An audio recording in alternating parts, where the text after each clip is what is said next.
This is the Work Smart Hypnosis podcast session number 108. Dan Perez on explosive hypnotic business. Welcome to the Work Smart Hypnosis podcast with Jason Linett, your professional resource for hypnosis training and outstanding business success. Here's your host, Jason Linett. Make it rain. It's Jason Linett here with a hypnotic session all about growing your business. And Dan Perez is a guy who I've known for going on almost about 10 years, thanks to the interwebs, by interacting in various forums and then finally meeting in person over at the HypnoThoughts Live convention a few years back. And Dan is a guy who started off as a stage hypnotist and nowadays is working full-time as a hypnotherapist seeing clients down in Texas. And what you're going to hear is a real mindset towards let's make this thing work. You know, so often I share the strategy that if you go back to a previous podcast session that was all about active and passive strategies to grow your business. What I want you to take note of is that primarily Dan is going to be talking about getting your business listed on Yelp and doing so in a way that really is a really no-cost strategy that at its core comes back to being a good person and being really good at what you do. And you're going to hear that inside of this, though at the same time, you're going to hear some strategies to really work a system in such a way that, as I like to say, it's not the game of saying that doesn't work or that does work.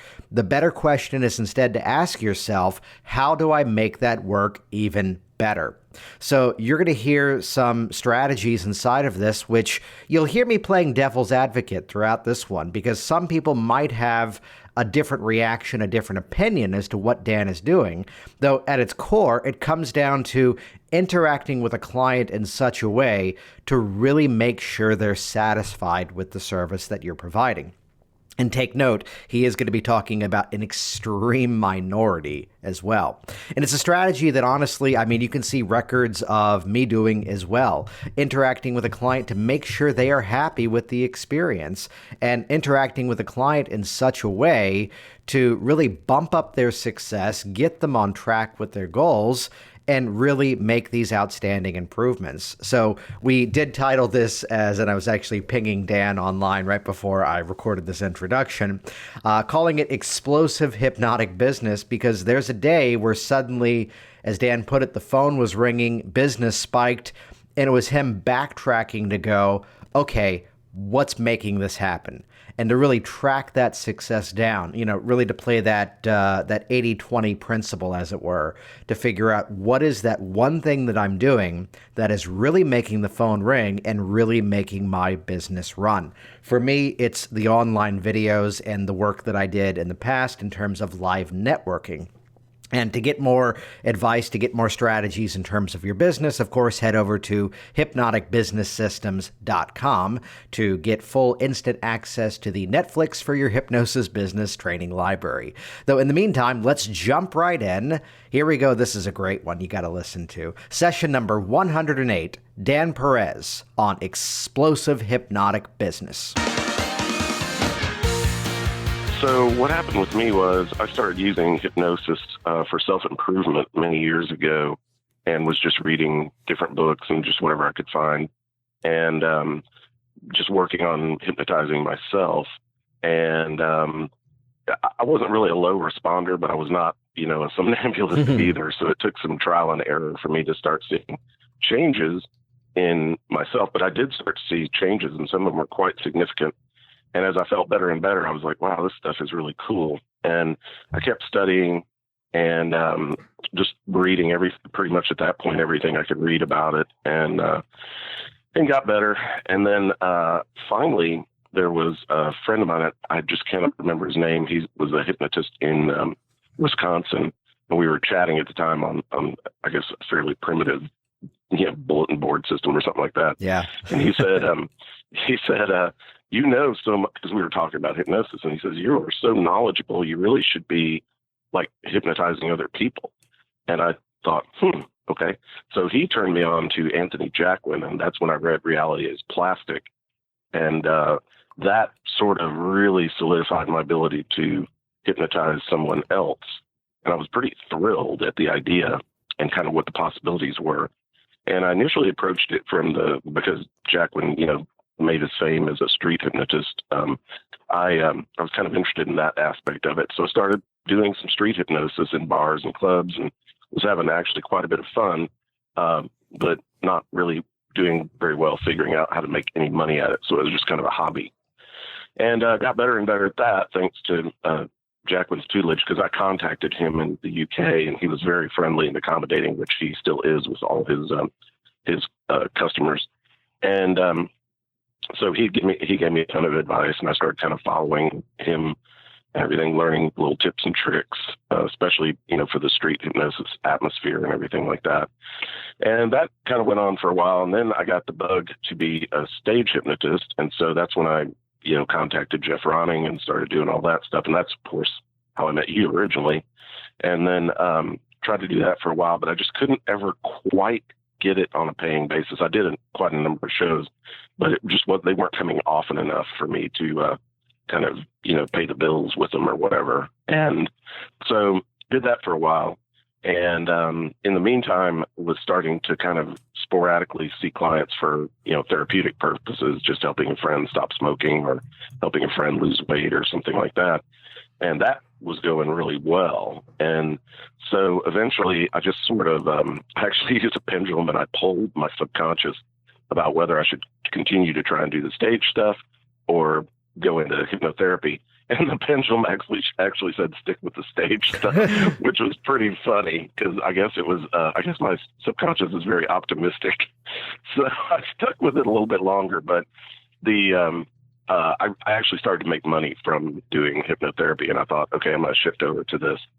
And at the time, my day job I was working as a senior editor and writer for an internet travel company that unfortunately was also going down by the stern like the Titanic did.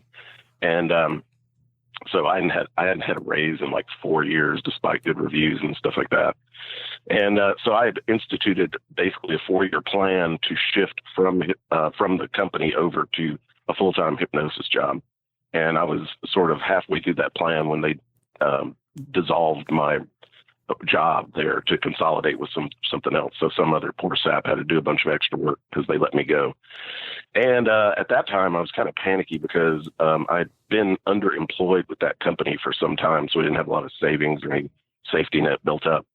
So I made a very panicky call to Richard Nongard. Yeah. I made a very panicky call to Anthony Jacquin in the UK, and they were both like terrific. They just Jacquin had been a salesman before he became a hypnotist, and he had essentially this exact same thing happen to him. They dissolved his job or fired him, and then he just switched over and became a hypnotist full time. And that's what he said. That's what he said. Dan, by that time I had private training with him in Las Vegas, and was qualified to teach the head hacking flavor of hypnosis as a distance trainer in Houston.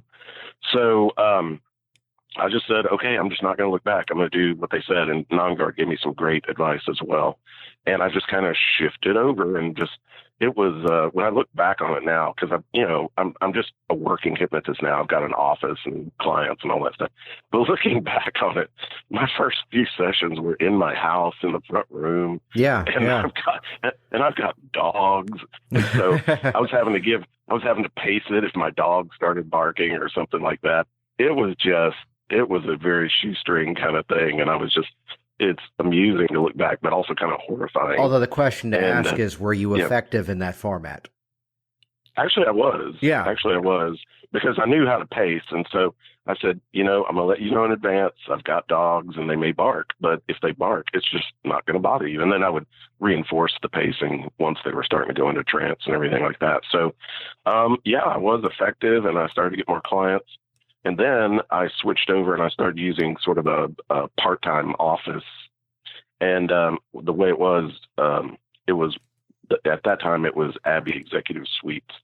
And they, so I just rented a blank office that just had a table and 2 chairs. Mm-hmm. And I had everything to do my job in a big leather briefcase. And I would go and set up in the office and do my sessions. It was pretty bare bones, but it was all I could afford at the time. but that started to improve.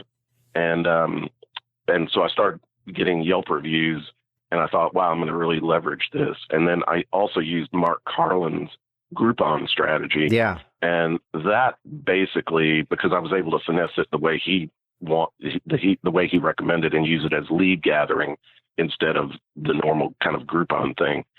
And then I was able to leverage that into enough money to save my house, because my finances were just teetering on the edge of disaster that whole time. And so with the Groupon strategy, I was kind of clunking along barely. And then about 6 months in, I noticed a huge spike in my calls. So you know how it is, you start frantically looking, what did I do right? that I can't remember. Yeah. So yeah, especially to take that time and really analyze it, because it's where people would often fall prey to crediting the wrong thing.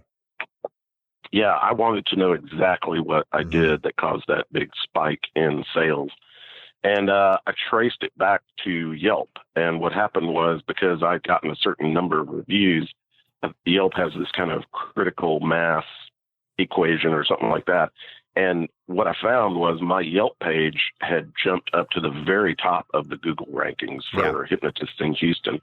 And it had this nifty 5-star graphic with it, which none of the other hypnotists had.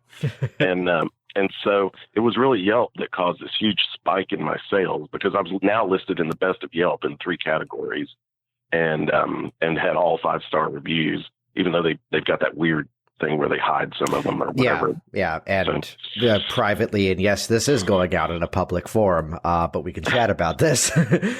There's some controversy as to whether or not they hide reviews if you're paying them or not paying them. And I'm comfortable now actually saying that I actually just loaded my page as we were chatting there. I am kind of paying them right now just as an experiment.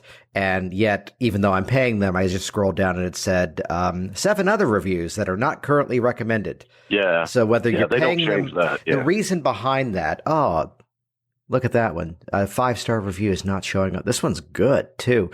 The reason why, and just to share some thoughts on that, and I'll take both sides of it. On one side, screw these guys. They're hiding some awesome reviews. On the other side, it just comes down to quality users. So if I'm looking through the list of all the people who have left reviews and they're not showing, it's because the only review they have left on Yelp is on my page. Right. Yeah. Right. Yeah. And also, I mean, I understand that Yelp wants to make money. They're in business to make money, and the reviews are basically free. So I understand the need to, in some way, stimulate people to buy their services, buy a video or buy they have like a Groupon split kind of thing as well. And I did that briefly, but Groupon's real good about paying you your split pretty quickly. And I don't mind if it sits in their bank account and earns some interest for a couple of days. I'm cool with that. But Yelp was so slow paying their split that I just blew it off. I just stopped doing it. So Yelp did get some of my money, but aside from that, I've just had that free Yelp ad, and I've earned multiple tens of thousands of dollars from it. And it's the best ROI in the business, as far as I'm concerned, if you can kind of play it the right way. Right. And their propensity to hide good reviews of yours, like when they first kind of pegged to the fact that I was expanding my practice to work with kids, I got some really good reviews from parents, and all of those got sequestered into the ghetto of reviews or whatever. They figured out, they thought, oh, he's getting he wants kid business. So they put all my reviews behind that little wall of theirs. I mean, you can still read them. And I'll direct clients. I'll say, go past the little thing that says these reviews are not recommended. They're still 5-star, and everything. But now they've just thrown up their hands with me, and it's just kind of more random now. Whatever reviews they have hidden away. If they see a trend, like I'm trying to expand into, let's say I was trying to expand into doing autoimmune or something like that, and I got some reviews, they would jump on that and put my autoimmune reviews in the little ghetto thing, but they've just sort of thrown up their hands with me. I've got all their numbers that their annoying salespeople call with pegged. So when they call, I go, oh, that's a Yelp salesman. I'm just not going to pick up. And they have just, so you can kind of play the Yelp system, but but the most important thing, and this goes back to, I think about, drawing a blank, British hypnotist, not Anthony Jacquin. Wow, this is terrible. I just had a total. I know so many British hypnotists. I'm not about to start rattling them all off. He wrote "Look Into My Eyes." God, Jonathan Chase. John Chase. John Chase. He had this very pithy saying, and he says, what's the best thing you can do for your business? And he said, be a good hypnotist. And I was like, oh, okay. So sorry about that, John. I feel terrible about that. So I thought, well, what I'm going to do is I'm going to be the best possible hypnotist I can be and keep leveraging these Yelp reviews and just see what happens. And it honestly, Jason, it has been a really, really good thing for me. But you have to kind of understand what Yelp is like, because I have had some less than 5-star reviews posted on Yelp. Mm-hmm. And I will do almost anything to get those off. I've given complete refunds despite, doing hours of, hypnosis with those clients just to eliminate. And I send them a note and I say, hey, I saw you wrote, a 3-star review. And I'll talk about whatever the specifics were that they complained about. And I'll say, look, I understand, that you're a little unhappy, and I'm perfectly willing to give you a 100% refund if you wouldn't mind, for your own reasons. I throw in that little NLP thing. Mm-hmm. I learned that from Ross Jeffries. So I'll say, for all the right reasons that you can think of to remove that review. But usually, whether the NLP worked or not, they'll usually jump at the chance to get a complete refund. Well, I think, really, and before someone could get critical of that type of idea, let me just simply put out there the phrases that, as I live by nowadays, we live in a social media world. And so many businesses and so many individuals don't quite understand that. Now, my exception would be, we're all about we're heading down to the Hypno Expo 2017, the IACT convention, which for that one, it's turned into massive family trip, and the whole family's going, and we're staying at the resort, and we upgraded the room to have a room with an extra suite. That way, the kids can be asleep, and Michelle and I could be watching TV or hanging out in the living room area of the hotel, as opposed to the opposite, which is that when I'm traveling by myself, I have a passion for the crappiest quality hotel. I mean, down to the Motor Lodge. Who was it? Louis C.K. was just on Saturday Night Live, and he talks about when the place is just called Motel. It's like, what are we going to name it? Are you kidding me? Joe's it's just a Motel. Yeah. So, and I'm really not picky, and in most cases, I'm just going to sleep there and get back on the road the next day. Right. I don't do that when the family's traveling with me. But I've kind of learned over the years that the worse the reviews online, the more likely it's probably okay. In worst case scenario, could you give me a different room? And that's worked for the rare exceptions. But I'd point to a personal story, which was that when we moved, it was a blessing that the ugly washer dryer that was in the basement of our home, the day of the inspection, just wouldn't turn on. And hallelujah, we get to negotiate at closing and we get a new washer dryer. So we purchased from Best Buy and they installed, but they didn't put the hose on the back of it properly. So suddenly water is pouring in. We've got mold going up the walls, and enjoy your new home. And a newborn baby at home without doing laundry. That was fun. So it's the brief story that Best Buy would not do anything about it immediately. We're calling on Friday and we can send someone next week, Thursday, and that's just not acceptable. And it took a brief moment of finding the Facebook page for that Best Buy location. And I played the game of full disclosure, nothing to lose, which is that this is my name. This is my phone number. I've tried calling multiple times. I'm trying to reach this manager, and I mentioned his name because it was on the website. And I'm really upset that we paid all this money and it's Friday and we can't get a response until next Thursday.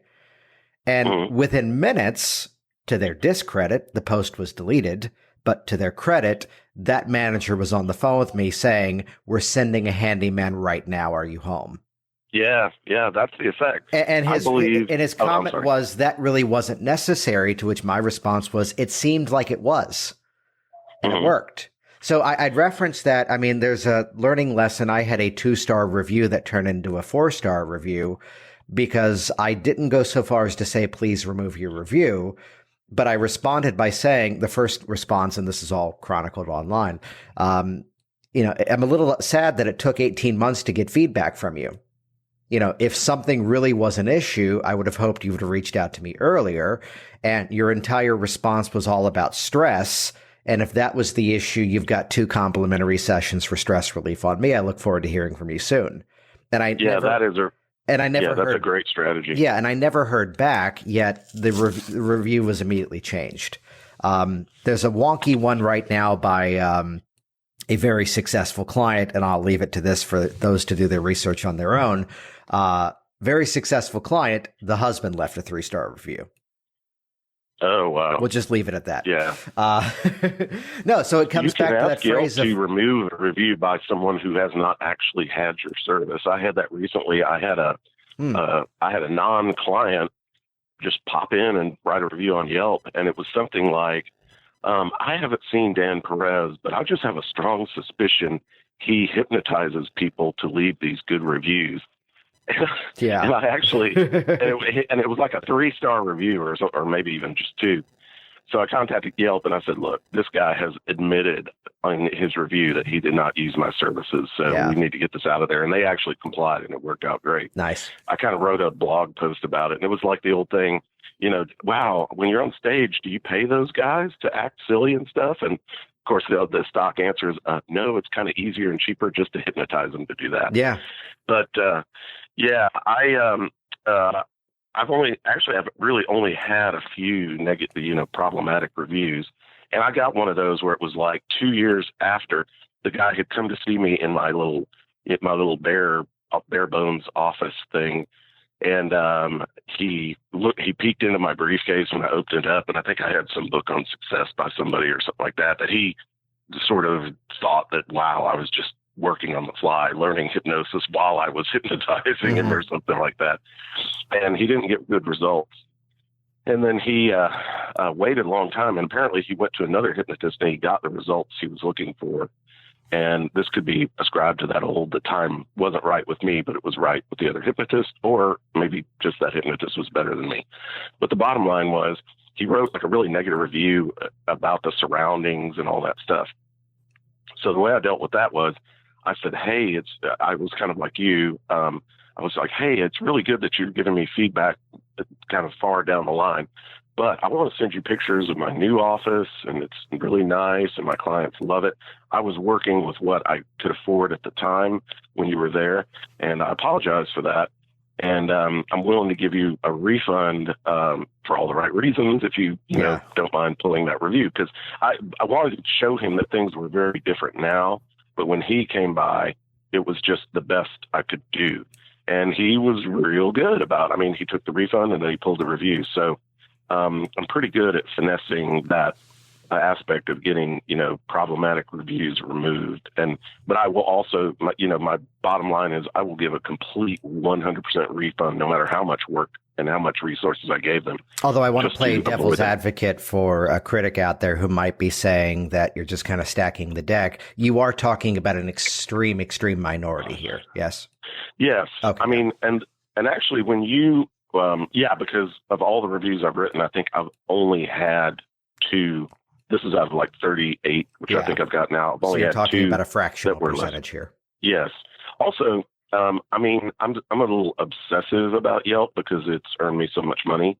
But even like a 3-star review, which by Yelp standard is still pretty good, there's the idea of the outlier. If you go and you read a service and it's got 45 great reviews and it's got 1 really crappy one, you can kind of say, okay, that's that guy that always shows up. He's never happy about anything, so there is that.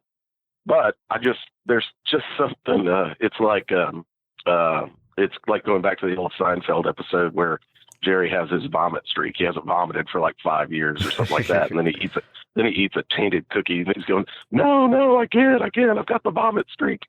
So, it's kind of like that. If I can maintain my Yelp streak of just solid reviews, 5-star reviews, I will. And actually, I've been accused of, having, coercing people into reviews, but I always very respectfully ask a client if they want to leave a review, and they're free to. And I've gotten several spontaneous reviews just out of the blue. It's always a surprise to wake up in the morning and have somebody raving about you on Yelp.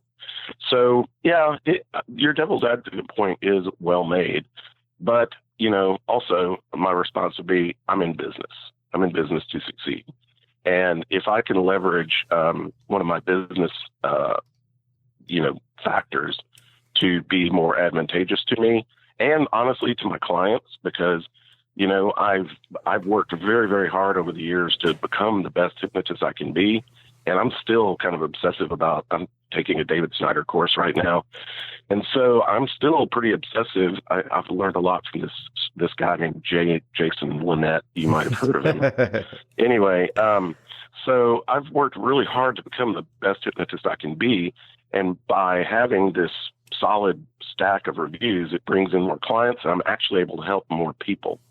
And so that's the balancing factor for me, is to get people to come in and, experience what I have to offer. And that, of course, leads to kind of more good reviews and that sort of thing. Because I've got a couple of clients that are doing extremely well right now, and that I'm sure they're going to be interested in posting something. I'm trying to build up my Google reviews now. I've got about 15 of those, and I'm trying to get them kind of up to the point. I'd share with you a reason why I was cautious around the Google reviews, which I had a ton of them. And then if you remember back about 5 years ago is when I moved my office. And with Google, when you switch your physical location, and this might be different now that it's about 5 years later, all those reviews got swiped off. And they told me as I was doing that, this is going to happen. So the strategy that I'd use nowadays is that, on my incoming office forms, the question is there, how did you find me? Or even on the survey form that I use with clients, what made the decision? And it's where the number one strategy that I've used over the years that my clients always will comment, this is why I came to you, are the online videos. So the videos where it's me talking through the camera lens directly to them and just making it personal. That's the number one thing that drives my Virginia Hypnosis business. The number two thing that follows up, though, is the Yelp reviews. So when they say, I found you on Yelp, it's where I'm going to then follow up a couple of weeks after their last scheduled appointment, and just to say, and I've learned this one from the old job working in theater, which was that you never walked into a dressing room and asked the question of, hey, just making sure everything's all right. Because then they go, why? What's going on? Because that's usually the cue for someone's in the audience and we're not telling you who yet. Whether it's in the DC area, some politician or some well-known actor, or the director is there to give notes. Then again, we learned with the director strategy, the trick was always, hey, John's in town tonight and he's going to watch the show and take notes, and drinks are on him in the bar. And then, then it was never an issue. But the phrase was always checking in to see how well everything's going. Which is basically the exact same statement, yet it's heard in a very different way. So I've learned, you don't call the client 6 months later, hey, just making sure you're still not smoking, right? Because now you're bringing in the doubt.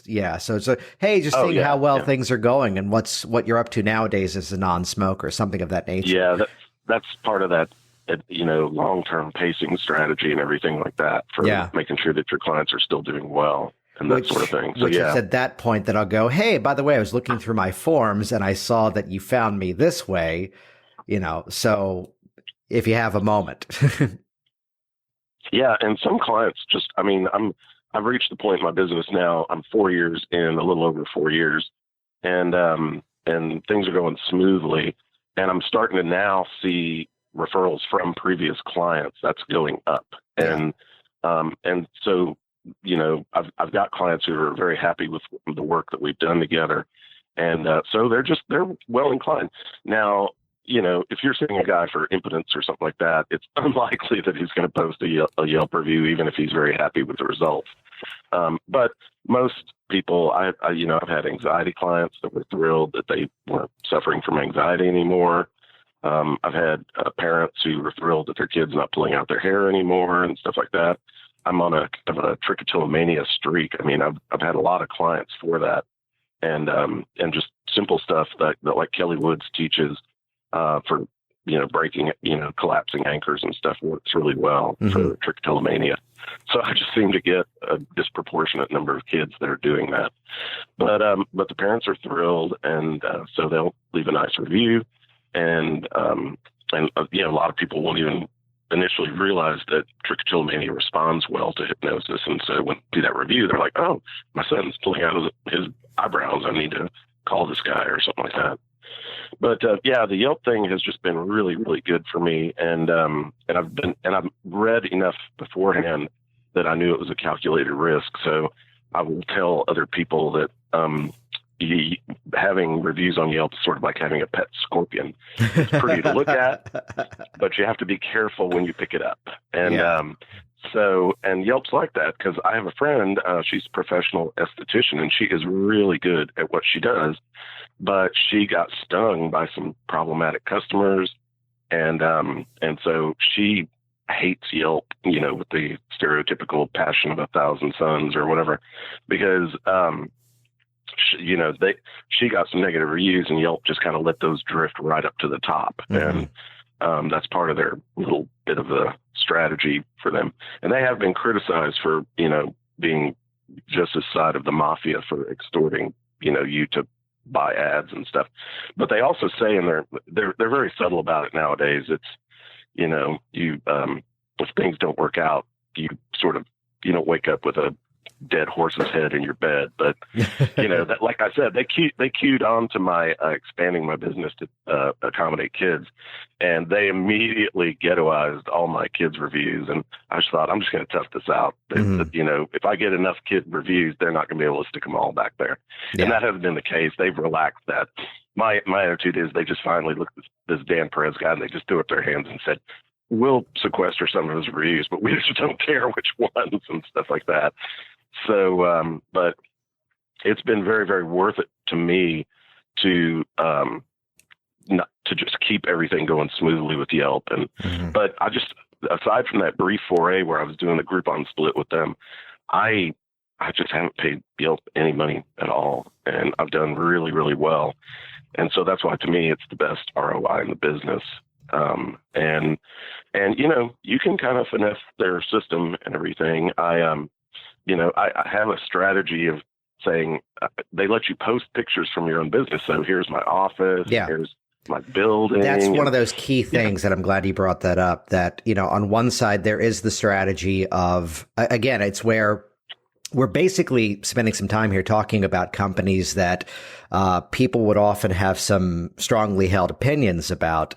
Though I can reference conversations I've had with some of the ad reps over at Facebook that so often it comes back to this noble cause that we want the user to have a good experience. Otherwise, they're not going to come back. So I hear other hypnotists talking about how, oh, yeah, but I'll post something and it doesn't really get shared. It's like, well, yeah, because you're posting something once every 2 or 3 weeks, and it's really not getting the traction because you're not building a quality page and people aren't interacting with it. Or, it's where, the story goes back with Google. Back when Google was a private company, if you were not running your Google AdWords properly, they just wouldn't show your ad. But then they went public and they had stockholders to respond to. And nowadays, if you are not running your ad properly, you're going to pay a massive premium to get that thing out there. So it's where, with Facebook ads, I can often tell if I'm doing something correctly, if I'm getting conversions in the pennies, when if I'm getting them in the high dollars, $6, $7 for every click through, it's like, that's telling me, okay, I did something wrong. So I've got to go back, and it comes back to strategies such as, okay, I'm breaking my own rules. I'm sending a generic ad back to my homepage. No, it's got to be a laser focused click going to a specific niche website or a specific niche page, which that's going to drive the cost down and build a higher conversion. So it's going to cost me less to make a whole lot more money, and I'm playing their game, and now they're happy with me. Right. Yeah, it's the kind of thing where you can with Yelp, if you read other reviews and you read other hypnotist reviews and everything. Like when I was designing my ad, I wanted to have it be as good as possible, and I stumbled across a hypnotist somewhere. I don't know whom. It was in another state, and he had said, "I help with these things," but then he listed just like searchable keywords, and so I have a little paragraph in my Yelp write-up that says, "I help with XXXXX," and it was all searchable keywords, like anxiety hypnosis or pediatric hypnosis or something like that. So, and those keywords, I mean, people will search on Yelp for those. So it's a good strategy to have a little blurb somewhere in your Yelp ad that says, "I help with X." Well, again, it's the same as a website. You want to optimize it so people actually can find the words that they're using. I got my first ever, Yelp also has a really nice messaging system, and I'll get 2 or 3 messages a week on it. And this was the first time ever this week that I got a message from a woman that I'm looking for training sessions with my husband. And I saw that and first thought was, oh, they're looking for classes. Okay, good. I've got a class coming up in June. Let me send the details. And I'm seeing this response back, and she's mentioning some rather specific fitness things, and I'm realizing, oh, wait, because I included the word exercise motivation somewhere in my description, she must have, played the game of, it's the game of, hey, we need a plumber at 11 a.m. tomorrow morning because something's leaking. I'm going to message everyone I can on Yelp and everyone I can on Angie's list and see who responds first. Yeah, that does happen.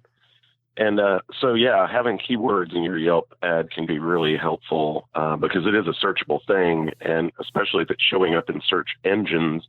I don't know what the correlation is, but it can't hurt to have those keywords help push your Yelp thing. But I think the main thing in getting your ad up in the top of the search engines, I mean, as you know, and as you've advised many times, hypnotists should be working to get their regular websites up into the Yelp rankings too. And I've got a strategy for that. But it doesn't hurt to have that Yelp ad up there because it's got that little awesome 5-star logo.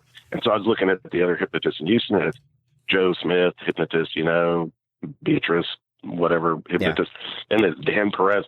Star. And it's like, yay. Yeah, so which I just did a search here for Virginia Hypnosis on Google. And first hit is my website. Second listing organically is the Yelp page. But then in the far right, a good reason to bump up those Google reviews is that on the far right, you see my Google location listing. You see 5-star Google reviews, and you see open today, 9:30 to 5:30, and all the details. Yeah, so it's good to have that spectrum of Google and Yelp because that box opens up and people see it. And although this is new, it also says now reviews from the web, and it's showing my Google business, my Facebook business ratings too, because people can leave reviews on Facebook for a business page as well. Yeah, that Yelp messaging system is quite good too because they've got it automated such that if I get busy and I forget that somebody reached out to me via the Yelp messaging system, I'll get an email from Yelp. You haven't responded to Mary M in 3 days. And I'm like, I need to respond to Mary M. And they will threaten to close your Yelp business page if you don't respond to people. Yeah. I'm always really good about responding. And they list your response time, average response in X days. So that's an incentive to go ahead and respond quickly, because then people say, oh, wow, he responds in 24 hours. That's really good. I've been a little lax here and there about that, but my average is still pretty good. And so you have to kind of, it's like a garden. You have to kind of maintain it, and you have to sort of also know kind of how Yelp works and why people leave reviews and stuff like that. Our business is a little bit different from, a restaurant or something like that, where people go and, it was just an off night and the chef let their food get cold before it got run out to the table and stuff like that. And it's not technically anything to do with the overall experience of the restaurant, but it was just a bad day. Mm-hmm. And we're a little bit different than that in that our client flow is generally smaller. So you're not going to probably see a hypnotist with 4,000 reviews or something like that, like some other businesses. Right. Yeah. So you have to really take care to ensure, if you can, the quality of reviews is consistently high, so that you can, because one-star review for a restaurant that's got 4,000 reviews, it's nothing. That's probably not going to affect anything. But one-star review for somebody that has 35 reviews, well, that's going to be a much bigger, hit or whatever, even though it's still a fairly small percentage. So it's just kind of monitoring it and paying attention to it and getting that going. And my sister is moving down to Houston from Dallas soon. She works works at a call desk, but she got certified through Richard Nongard's program, and she's moving down to Houston. She's going to stay with me for a while, and we're going to get her set up as a hypnotist down here. And there's really only a handful of hypnotists in Houston, so there's enough work to go around for everyone. Yeah. And this goes back to the old stage strategy, that you can be in one city, like in the America or Canada, and have other competing stage hypnotists there and still make a decent living because there's enough work for everyone. And so we're going to get her set up as a hypnotist down here. And of course, we're going to use Mark's Groupon strategy. She's going to run a Groupon, and then she's going to kind of follow in my footsteps. And then we're going to work on getting her Yelp reviews up there. So it'll be kind of a family affair, and then she and I will be struggling for whoever has the top spots on the Google searches. But yeah, I think it's going to be a good thing when she comes down and we get that going. But it's just really going to be almost like paint by numbers, the same things that I did. Just build up a number of positive reviews, get listed, because recently Yelp added this new thing. It was sort of a top 10 hypnotist in Houston, and because I had the most reviews of any other hypnotist in Houston, I think that's what they went by. Yeah. So I ended up being listed in the number one spot. And I was like, wow, that's just another little freebie that Yelp tossed out, because now, and it's, to me, it doesn't mean all that much, because it just means, wow, Dan has more reviews than anybody else. So that's why he's number one. But when a client's kind of looking around, they see this Yelp listing, top 10 hypnotists in Houston, and they click on it, I'm number one. I'll take that. Yeah. Even though I know that it's just because I have more reviews than the other guys. Well, it's like, and I hate to burst anyone's bubble on this. They had a campaign recently where a lot of hypnotists were, and a lot of business owners too, were putting this, I got selected for a very special thing, that I got this People Love Us on Yelp sticker that they only gave out to certain business owners, when I believe that was basically shared with damn near everybody. Yeah, it was. Yeah. Which was a brilliant strategy, and it worked, although my little sticker is sitting in my drawer over here because I'm about to replace my front door of the office and going, I'm not going to put the glass. Yeah. Yeah, it's so, you sort of go with the ebb and flow of Yelp, but because they do hope that eventually you will advertise with them. They are really accommodating about stuff like that. And so, and every little bit helps. I was excited to know that I'd, been listed as that number one hypnotist in Houston but I knew what the criteria were. So right. I was like, it's just because I got the most reviews. No, what I want people to really take away from this is that, it's a strategy that is effective, yet the main thing to take note of is the fact that all these things require some effort. All these things, just because you now have the page, you're right. There's some level of cultivation that goes in with it. There's some level of maintenance that's going to go into this as well. I'd share a strategy that I came up with, though I am not currently using, though you can find it online, because my parents are wedding photographers. And the thing for wedding photographers is a website called weddingwire.com. And at one point, this goes back about maybe 4 or 5 years ago, it was a big deal that they had 55 reviews on Wedding Wire when everyone else in the area maybe had like 3 or 4. So what I had suggested was, it's really easy to create a redirect. Let's do this. Let's buy you 55reviews.com. And you can use that in some of your print advertising, in their bridal show, their handouts. Here's a little postcard that says, visit 55reviews.com to see the updates. And I get a phone call from my dad at one point saying, hey, we need to do a new one because we have more than 100 reviews now. To which I went, you know what? Let's keep it the same way. Let's not change it, because you're going and you're expecting to see 55 reviews. And all of a sudden now I think at last glance there's well over 300. Oh, wow. Yeah, nice. Or more over 200 at this point. So it's where, take note of that just getting the reviews was only the initial step. Because there's also the strategy of how do we tell people. It's my statement that, advanced certifications, people weren't asking Dave Ellman for his certificates. Bandler and Grinder were not certified in NLP. It's our criteria. Tony Robbins doesn't stick any letters at the end of his name. So it's Anthony Jacquin says his certificates and stuff just sit in a drawer in his desk. Which is not to discount them, but it's to say that it's the value that you give them. And yes, I do have people who will reach out to me because I am certified through the NGH. I do have people who train with me specifically because I'm board certified, specifically because I'm an instructor, specifically because I've done training in this specific protocol. Though the majority that are out there are making the decisions based on the criteria that we set. Oh, yeah. Yeah. Which is exactly what you're doing here. And it goes back to the John Chase thing, be a good hypnotist. Yeah. And because word of mouth, when I conclude my first session with clients, I give them a refrigerator magnet with my business card on it, which was an idea that Melissa Roth had that I thought was genius, because she said nobody ever throws away refrigerator magnets. Right. And I have 19-year-old refrigerator magnets on my refrigerator. Oh, I love that. So she had said, this is part of, I think, of her medical hypnotherapy course, but give them a refrigerator magnet with your business card and say, hey, toss this on the fridge. And I've had repeat clients come back in and say, yep, your little card's still in my fridge. And I'm like, like that. So, and then the second thing I do is I have a little rack of just regular business cards, and I just grab a few of those and I say, hey, word of mouth's really important to me. Maybe now, because I use your strategy of doing a convincer at the end of their session so that they know they were hypnotized. And so I say, now you know what it feels like to be hypnotized. And if anybody asks you, you can just say, oh, wow, it feels really good, or X, and then they'll, maybe hand out a business card. So, but the refrigerator magnet strategy, I highly recommend that, because it's a really, really good one. Melissa was a genius for sharing that.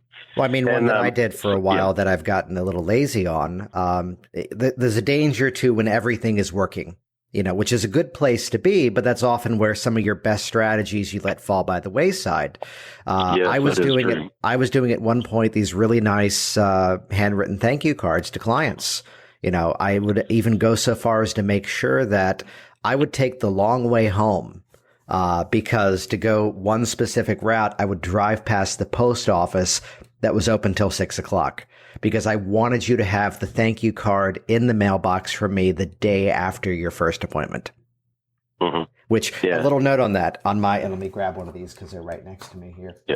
On my office intake forms, because sometimes they're not telling people that they're coming here.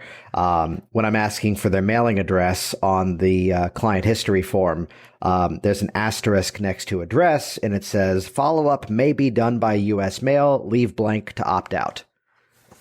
So they gave me their email address on the phone, but I would get their mailing address and send them something of that nature, the next day. Yeah, that's definitely good. Because people like that. For a long time after I bought my house, the title company, a person who was really, really nice and very professional and everything, sent me a little card every Christmas, saying, hey, Dan, how's your house? How's everything going? And it was just a little thing, but I had anchored good feelings already, because getting my title was so easy to do through that person. I already had anchored a little good feeling for them as well. And so when that card would show up every year, I would go, oh, hey, that's X, and if it happened to be that somebody else I knew was buying a house and they needed their title done, I would go, oh, yeah, go to this person because of that little touch, that extra touch that they made. And it, at least once a year, they were at the forefront of my mind for a day or two, which was really nice. And obviously you can do that more often. Right. There's a company called Send Out Cards that has a completely automated program for sending out, cards to clients and cards to prospective clients sometimes and that sort of thing. And I haven't had a great deal of need for that just yet, but I'm friends with a Send Out Cards representative. So when I'm ready to, start doing that and have it be automated, which I know you're a huge fan of, that would be the way that I would do it. I would probably do the Send Out Cards thing because they have easy online ways to design and send cards, and you pay a little premium, but not very much for the value I think you can get out of it. And it's sort of like the postcard strategy that you had done and Jeff Ronning had done for Stage Hypno, and just sending out those postcards, as a simple reminder that, hey, I'm doing these shows, and you can check it out. So yeah, it's just a strategy. And so you want to, like a general preparing for a battle, you want to try to think of all the possibilities that you can think of that will affect your campaign, and then, do something to deal with those. And with Yelp, I've had my Yelp account now for the entire 4 years that I've been a hypnotist, and, or full time. And but I check it periodically. I check it because reviews show up without any notice, because sometimes I'll miss the little email that they send out, hey, X reviewed you on Yelp or whatever, and I might be surprised, and I go, oh, hey, there's a new client review, or here's a 2-star review. I better see what I can do about this. So it takes some cultivation and paying attention, but I will cultivate and I will pay attention to a resource that has provided me with, a lot of money at no cost to me. So, I'm willing to put in a little extra time here and there. Which, at its core, and again, I want to reframe that for the one who might be a little cynical of that. It's the same thing that we would do, in my opinion, if someone was unhappy with something. I point to the example that, here's a client that one time, I'm of the mindset that I teach self-hypnosis at the end of the process. I'll teach strategies as the process is moving forward. Though I will teach a more formalized self-hypnosis strategy at the end of the process, because to look at somebody who can't yet make the change and tell them, I'm going to show you how you can do it for yourself, I see a bit of a disconnect. When I'd rather give you tools to either maintain or enhance once the process is further in motion. Now, again, NLP strategies are folding the whole way through, and things they can do, the rebranding as anytime, anywhere, and nobody knows you're doing something. Though here's a moment where a guy came in and he basically said, if I could just shut my body down for like a minute or so and just completely detox and relax and feed myself positive suggestions, that'd be great. To which I went, that's exactly what the self-hypnosis is I teach you. Hey, let's do something different. And I taught it way too early. And he came back the next session and he was confused. And it's where my phrase was, okay, so last week was on me. You will still be able to use that self-hypnosis process. We'll revisit it later. However, congratulations. Today is now your second appointment. And he smiles and goes, oh, sweet. I'm real good about giving extra appointments. There's language in my intake form that said, hey, if you don't give me, and I know I've talked with James Hazelrick about this, but there's language in my form that says, if you don't give me 24 hours notice and then you don't show up, your session can be forfeit. But it's extremely rare that I enforce that. They might say, oh, my kid is sick this morning, I can't make it in. And I go, okay, we'll just shift it. Yeah. But I do also give out, if there's a hitch, because this doesn't happen as often now that I use more automated systems for my scheduling and stuff like that. But occasionally I'll still accidentally double book a slot. And then I will just pick the person who I think is least likely to be bent out of shape. And I'll I'll ask them if they don't mind, and I always give an extra session. I say, look, I'm going to give you an extra session. It's this much value. I quote whatever my hourly rate is at the time. And I say, this is just a courtesy because I know I've inconvenienced you a little bit today. Mm-hmm. And by being that moment of being a little bit humble about it, I know I've inconvenienced you today. That usually gets them, away from, oh, you bastard, to, oh, wow, he's being nice about it. Right. And, yeah. And then I just add on the idea of an extra session, but I'm real liberal about giving out extra sessions if I need to. And I've got, as a hypnotist, I've got flexibility in my schedule. So I can just go, okay, I'll just make a note that I've added a free session to this person's string of sessions, and that's what I'm going to do. But that goes a long way towards goodwill building as well, because that same person might come back and go, wow, we had a little hitch in the scheduling, but Jason or Dan gave me a free session on top of it. Or in most cases, wow. I found when you just take care of it appropriately, they just don't remember it. It just completely fades out. Yeah, I'd rather have it, it's where it's not even the negative. It's just kind of back to neutral as it should be.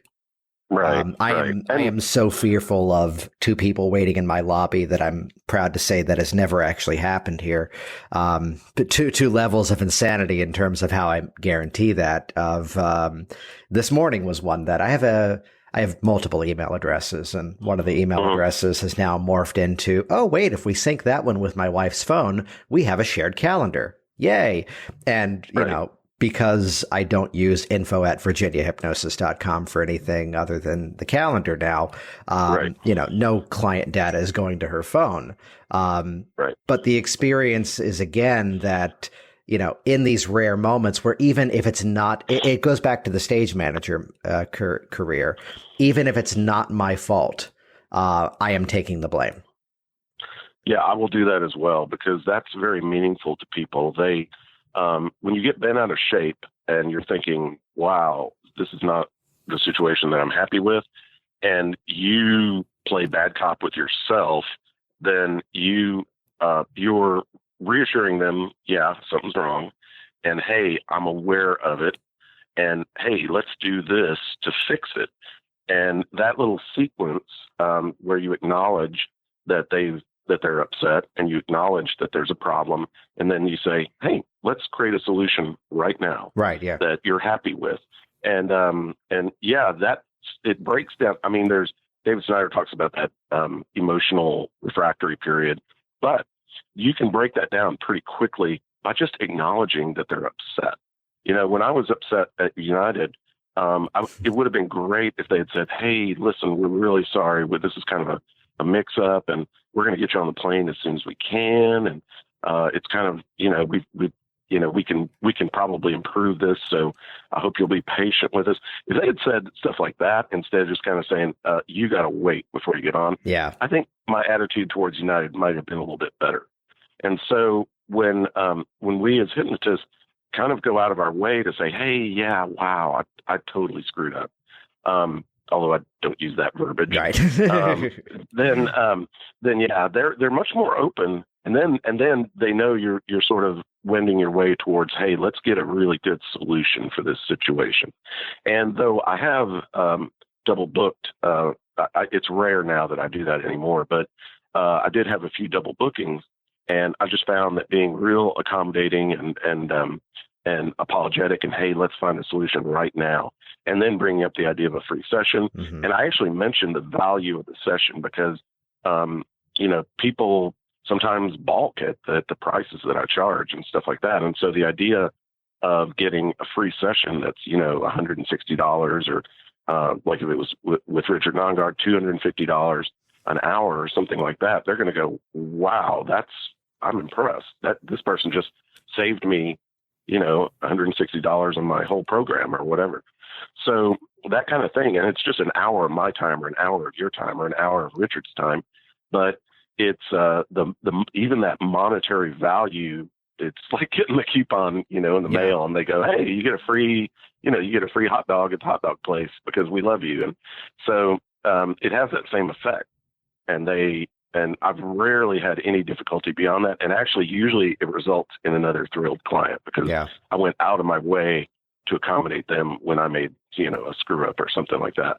And it's just that customer service ethic. I even say in my sessions, and this is true, I say my customer service ethic is through the roof. And so I actually tell my clients, if you need to contact me anytime, day or night, you're welcome to call or email, and I will take your call or email. And I do, and I've had that's come back to bite me a couple of times. I'll have a client call me at 11 p.m. at night and go, "Hey Dan, I'm having some trouble." But that just saying that and them knowing that they've got kind of a little safety net or a support network or something like that while they're with you, it's that extra customer service thing that goes beyond, way beyond the hypnotist who just sits you in a room and clicks play on a recorder or something like that goes and has a smoke or something like that. So I emphasize customer service, but I also walk the walk when it's necessary, and so that just makes my customers feel very, very taken care of, I guess, and I want them to feel that way. And I have continuing strategies. I offer a discount to returning clients, and I say, look, even if you don't ever return, I'm always available for questions. So if you have a question about another hypnotist you might want to see, or a question about hypnosis, or just about your program down the line, feel free to drop me an email. I'll be glad to answer any questions you have. And it's rare that they actually get back in touch that way, but just having them carrying that knowledge, adds to the cachet of you as a sort of a consummate professional and that sort of thing. And so later, if they meet somebody who needs hypnosis, oh yeah, this guy Dan, he's great. He told me that I can call him anytime, and he's very accessible and that sort of thing. So it's all part of the big gestalt of getting, this sort of marketing plan together. But you want them to feel taken care of and like you're listening and being responsive. And that was not what I got from United last Thursday. So I was a little less inclined to fly that airline again.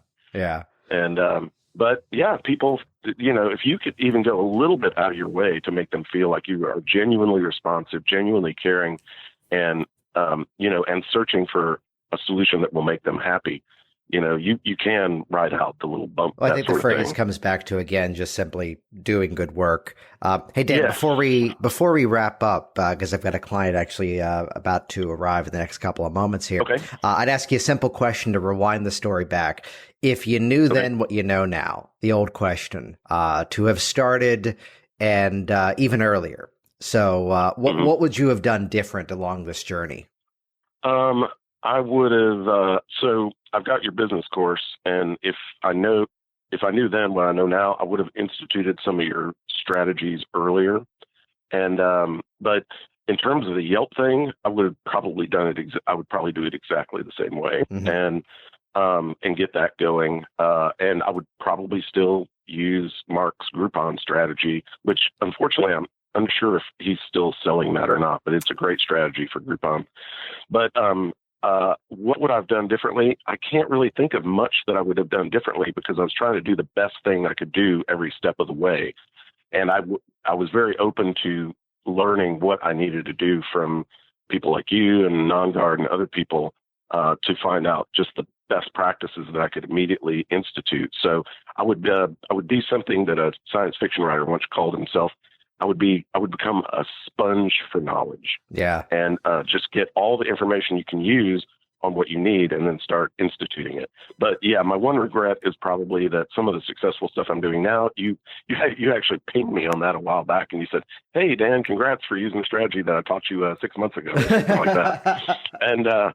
And so, but I would have been more attuned to getting that stuff in place earlier, because I have seen a difference in my business because of that. And so that's the one thing that I would have done differently. I would have been quicker to institute some of those strategies earlier on and start seeing the results earlier instead of later. And there are sort of, I have my own personal reasons why that didn't happen. But now that I have done some of that stuff, it's really streamlined my business and things are going a lot better. And I've got happier clients. I've got a better schedule. I'm getting more clients. So it's all there.